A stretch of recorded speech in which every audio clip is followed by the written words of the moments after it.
Coucou tout le monde, bienvenue sur ma chaîne La Papote à Livres.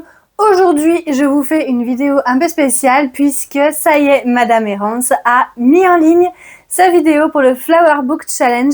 Donc comme moi je me suis inscrite à son Patreon il y a pas très longtemps au final, du coup je l'ai pu la voir en avant-première.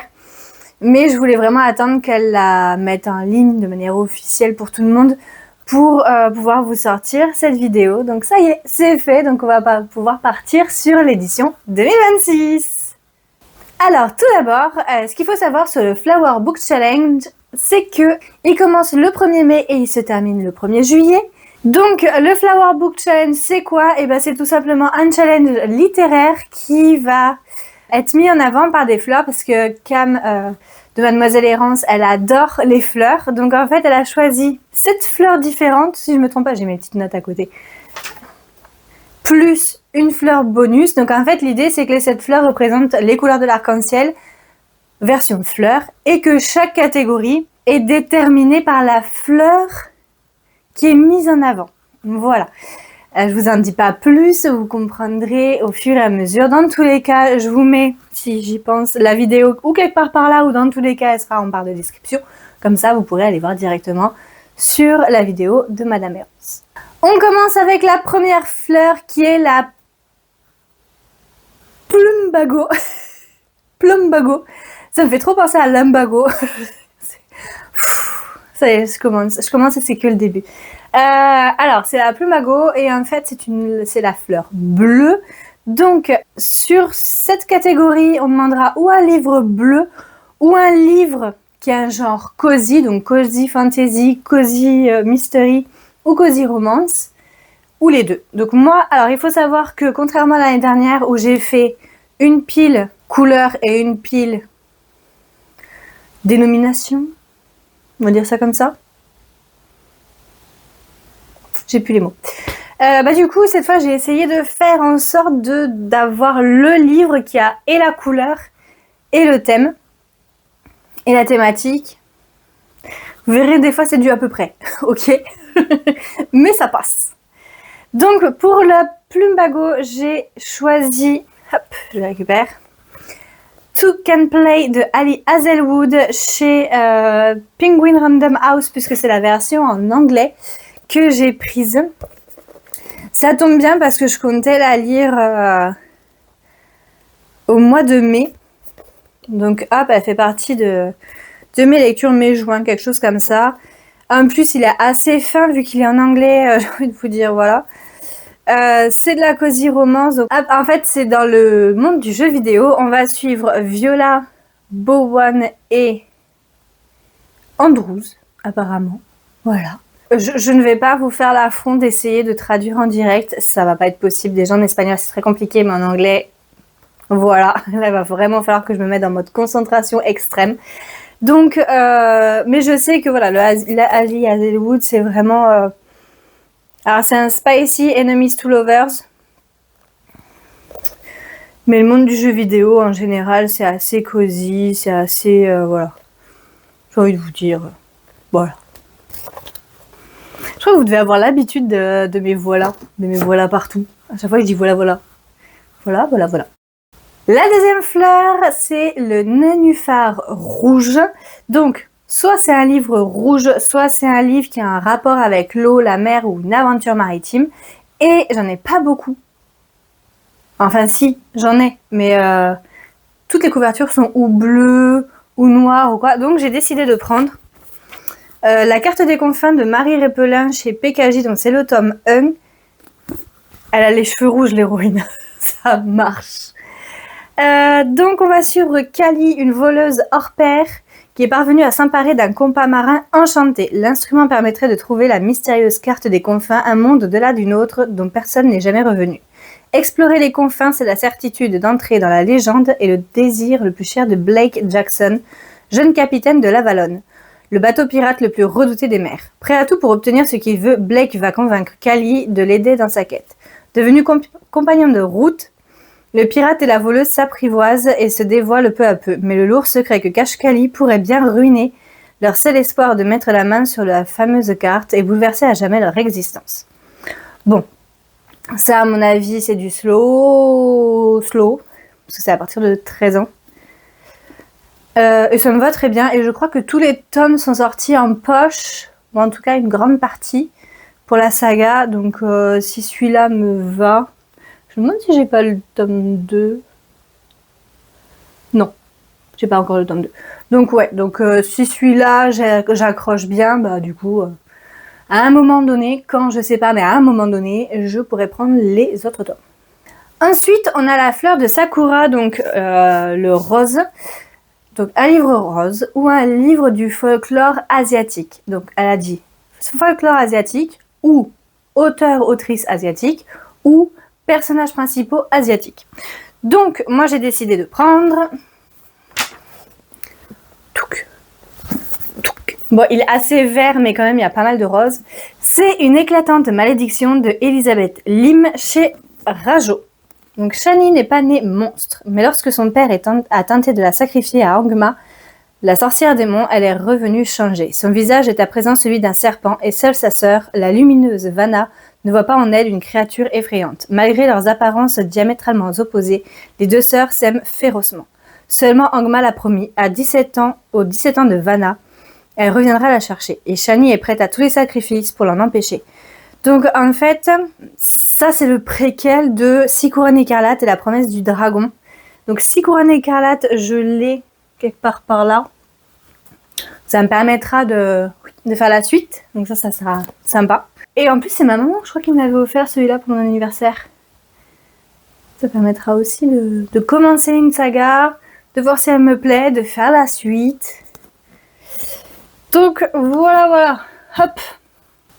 On continue avec la couleur verte et du coup Camille a choisi le cactus. Donc on choisit soit un livre vert, soit un livre dans lequel il y a du piquant, donc soit du spicy, soit des, comment ça s'appelle, des interactions avec des pics et tout ça. Et j'ai choisi Un été pour te retrouver de Morgane Moncomble chez Hugo Roman. Donc pour rappel, moi j'ai déjà lu l'automne, l'hiver. Le printemps est dans ma pile à lire du Witches Readathon de Livromancienne. Donc ça me permet de mettre celui-ci dans le Flower Book Challenge et tac, de pouvoir les enchaîner, de clôturer la saga. Et comme dans les deux premiers, les deux persos principaux à chaque fois ils ont des échanges assez... punchline et tout, je me suis dit franchement je pense que il y a moyen que je retrouve encore les mêmes échanges dans le 3 et dans le 4. Donc éternelle romantique, Jasmine passe ses journées à organiser le mariage des autres. Après une rupture douloureuse aux raisons inconnues, elle aimerait tourner la page. Mais quand ses amis se marient, elle sait qu'il sera là. Celui dont il ne faut pas prononcer le nom, c'est lui, Andrea Moretti, son premier amour, l'homme qu'elle n'arrive pas à oublier. Célibataire malgré lui, Andrea refuse de vivre avec des regrets. Un seul le hante jour et nuit, avoir laissé échapper l'unique femme qu'il a jamais aimée. Contre leur gré, les voilà forcés de se côtoyer le temps d'un road trip en Toscane. Son seul regret, c'est elle, Jasmine, femme. Femme, Pam, P-H-A-M. Son ex, celle qui lui a brisé le cœur il y a environ 3 ans. En dépit de la rancœur, l'amour n'a jamais disparu. La vie leur offre une seconde chance, mais n'est-il pas déjà trop tard? Seconde chance, il y a de la rancœur, va y avoir du punchline à fond, des pics qui vont fuser de partout, j'en suis sûre. Ensuite, on arrive à la couleur orange avec le renoncule, et en plus ça c'est ma fleur préférée. Donc voilà, trop contente. Donc, on nous demande soit un livre orange, soit un livre hyper hype de notre pile à lire. Alors j'en avais quelques-uns et j'ai choisi de prendre Embraser le jour de Marie Répelin chez PKJ. Oui, je sais, ça fait 2 de Marie Répelin, mais il est parfaitement orange. Et niveau hype, il y a eu quand même pas mal de retours, de com et tout qui a été fait dessus. Donc moi j'ai lu le premier tome. Quoi? Désolée, j'ai un toutou qui me regarde trop énamouré là. C'est pas l'heure de manger, mais c'est pas l'heure de manger encore. Viens dire bonjour à la caméra, viens. Allez, viens. Mais oui, mais tu sais que je te porte dans ce sens-là. Oui. Ouh, toi, faudrait peut-être regarde si t'as pas un peu grossi. Ou alors c'est moi qui ai perdu des muscles. Et t'es sur le micro. Papa, il va râler. Coucou tout le monde. C'est moi. C'est moi, Coca. Mais je crois que t'as grossi, gros. Hein. Bah oui, hein. Peut-être aller un peu plus se balader, hein. Oui. Oh bah oui, je t'ai décoiffé. Non, tu patientes. J'en étais où? Donc, c'est le tome 2 de la saga. Je sais pas s'il y a un nom sur la saga. Oh, il y a une carte et tout. Ça, je kiffe quand ils font ça. Je kiffe quand il y a une carte. Mais surtout, le truc qui est incroyable, c'est qu'il y a un résumé du tome 1. Donc, lisez pas tout. Hein, mais il y a un résumé du tome 1. Et ça, c'est génial. Ça, c'est trop bien parce qu'en fait, des fois, les tomes, ils sortent tellement loin, ou des fois, quand on peut les lire, c'est tellement loin que prévoir le résumé du tome 1, mais c'est juste magique. Je kiffe ça. Donc, on va suivre livre de mémoire. Tapatapata, c'est ça. Livre qui est choisi par la déesse du soleil, de la lumière, je sais plus, pour avoir un don. Et en fait, ce don, elle va devoir le maîtriser et l'utiliser parce que les humains sont en guerre contre les dragons. Et du coup, ça clôture parce que c'est une duologie. Donc ça va être cool aussi. Donc vous savez, quand je vous ai fait la vidéo, pour ceux qui l'ont vu, la vidéo sur les sagas en cours, pas du tout terminée. Et j'avoue, ça me permettra au moins d'en clôturer une. Voilà, je crois que je suis à peu près à jour sur quelques sagas de manga, manhwa, etc. Mais alors niveau ça là, pas du tout. Hein. Quoique oui, ça me permettra de clôturer aussi. Ça va commencer, ça va commencer. Pour la couleur jaune a été choisi La Jonquille. Donc La Jonquille, c'est un livre jaune et ou qui se déroule au printemps. Et j'ai choisi... Hop, il existera toujours un chemin de Bruno Combe chez J'ai lu. Donc il y a du jaune, il y a du orange, il y a du bleu, ok, mais il y a du jaune, donc ça marche. Et je me suis renseignée, j'ai lu les premiers...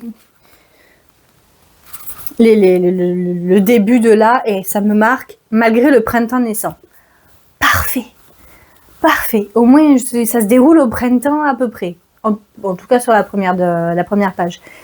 Donc, l'idée, ça va être de voir si ça se déroule vraiment au printemps ou si je me suis fait leurrer, mais bon. Victime d'un mari violent, Margot a renoncé à son rêve de devenir médecin. Un soir où les coups pleuvent plus que d'habitude, elle s'enfuit. Alexandra, influenceuse à Dubaï, n'en peut plus de ce métier où règnent les faux semblants. Lorsque son agent et amant l'a trahi, elle décide de revenir aux sources dans son Pays basque natal.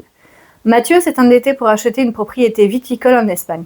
Ruiné, usé par la pression parentale, ce jeune père de famille est à bout quand il finit par déserter les siens. Ces trois accidentés de la vie se rencontrent par hasard sur le Camino Frances, l'un des chemins qui mène à Compostelle.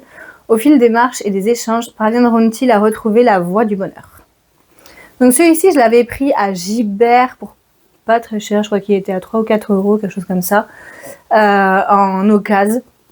Et j'avoue, j'en avais pris un autre de Bruno Combe, c'était ce que je n'oserais jamais te dire, parce qu'il est là-bas. Donc voilà, c'est l'opportunité de découvrir un nouvel auteur que je ne connaissais pas. Ensuite, pour le violet, c'est l'orchidée violette qui a été choisie. Donc soit on prend un livre violet, soit, ou on prend un livre se déroulant dans une école, une académie, une université. J'ai pris, et je sais que c'est du rose très foncé, mais c'est du violet. En vrai, ça dépend de vos yeux. Moi, je vois du rose avec du violet. I Want Your Revenge de Margherita Gabbiani de chez Hugo Roman. Donc celui-ci, je l'avais acheté au salon. Alors, c'est pas le Romance Fever, c'est le salon de romance de Clermont-Ferrand, qui est pas loin de Clermont-Ferrand. J'avais rencontré l'autrice, très sympa d'ailleurs, surtout pendant la soirée, avec les auteurs avec les autrices qu'on avait fait le samedi soir. C'était très drôle, très sympa, vraiment hyper agréable, des échanges de dingue, franchement trop bien. La vengeance est un plat qui se savoure mieux à deux. Ava Rose en a marre d'être une gentille fille. Après le scandale qui a fait de sa première année à Lincos un véritable cauchemar, elle a enduré en silence les moqueries et insultes de ses camarades. À présent, elle n'a plus qu'un objectif, se venger de tous ceux qui lui ont fait du mal. Qui de mieux placé pour comprendre sa colère que Vincent, le seul étudiant boursier au milieu de cette jeunesse dorée. Malgré son intelligence, il doit encore prouver qu'il mérite sa place dans cette école UP où l'impunité règne. Vincent propose donc à Ava Rose de l'aider à exécuter sa vengeance. En échange, il compte bien profiter du statut de la fille du doyen pour servir ses propres intérêts. Si Ava Rose pensait avoir trouvé un allié, Vincent dissimule lui aussi des secrets qu'il souhaite protéger coûte que coûte. Néanmoins, l'attirance magnétique qu'ils ressentent l'un pour l'autre pourrait bien venir rebattre les cartes de leur relation. Entre manipulation, mensonge et jeu de séduction, l'amour a-t-il une chance de triompher ?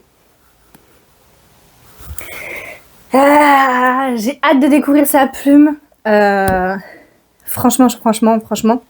Parce qu'en plus, elle a sorti une duologie il n'y a pas longtemps qui a l'air topissime. Mais avant de me jeter dessus, j'aimerais voir si la plume me convient et du coup pouvoir me jeter dessus après. Je pense que c'est reculer pour mieux sauter en vrai. Et la dernière fleur qui est également la fleur bonus, c'est l'ellébore noire qui porte mal son nom puisqu'elle est marron. Donc on nous demandera un livre marron et ou un livre qui est dans les genres dark, donc ou dark fantasy, ou dark romance, ou dark academia. Et Camille nous dit qu'elle accepte aussi tout ce qui est thriller et horreur. Donc moi j'ai décidé de partir sur du dark academia, puisque c'est la academia de Nerea Yanes. Donc c'est un livre en espagnol, c'est un pavé en espagnol plutôt. Il fait combien de pages ce book? Un peu moins de 600. C'est passé en espagnol, je vous rappelle. Donc, on va suivre Rain, qui veut faire partie de l'ordre de l'aurore. Et du coup, elle rentre dans l'académie exprès, mais apparemment, toutes les illusions qu'elle s'est faites, un coup de pied dans la réalité, on va dire. Elle va rencontrer Ash Blake. Alors, attendez. Qui est le fils d'un méchant sorcier qui cherche à se venger. Un truc comme ça. Donc, il est question de magie, d'académie, de vengeance, de romance, enfin bref. Il est très beau comme livre en plus. Déjà, le jaspage, il est absolument sublime. Mais en plus, regardez-moi ces... Pouce droit. Regardez-moi ces illustrations absolument magnifiques. Et en vrai, même quand on enlève ça, là... Hop! Juste, il est super beau. Là, on a une autre illustration aussi. Hop. Après, je me demande s'il n'y a pas des petites références. Je sais pas si c'est pas une réécriture un peu de Dramion. Parce que bon, l'héroïne aux cheveux burn, le mec aux cheveux blancs. Et les cheveux blancs. Dans une académie, il y a de la magie. Donc voilà ma sélection pour le Flower Book Challenge de cette année 2026. Écoutez, n'hésitez pas à me dire si vous allez faire le challenge. Quels sont les livres que vous avez mis pour chaque fleur? Est-ce qu'il y a des livres que vous avez sélectionnés qui sont identiques à ma sélection? Est-ce que c'est pour la même fleur ou est-ce que vous les avez mis sur d'autres fleurs? Je suis curieuse aussi de savoir un peu. Ou alors si vous avez lu ma sélection, des livres de ma sélection et du coup me donner votre avis. J'aime beaucoup aussi quand vous me donnez votre avis. Et écoutez, on se retrouvera dans une prochaine vidéo. N'hésitez pas à liker, commenter, partager, vous abonner. Pour ceux qui sont timides, vous pouvez mettre, comme c'est le Flower Book Challenge, des emojis de fleurs de partout. Et puis moi je vous dis à très bientôt. Ciao ciao. Alors c'est dans le jeu vidéo. C'est dans un jeu vidéo et si vous voulez... Oh, mais j'ai pas enlevé mon... Je viens de voir que j'ai pas enlevé mon... Attends. Tadam! Parce que j'ai des poches là en vrai maintenant, quand je me suis changée.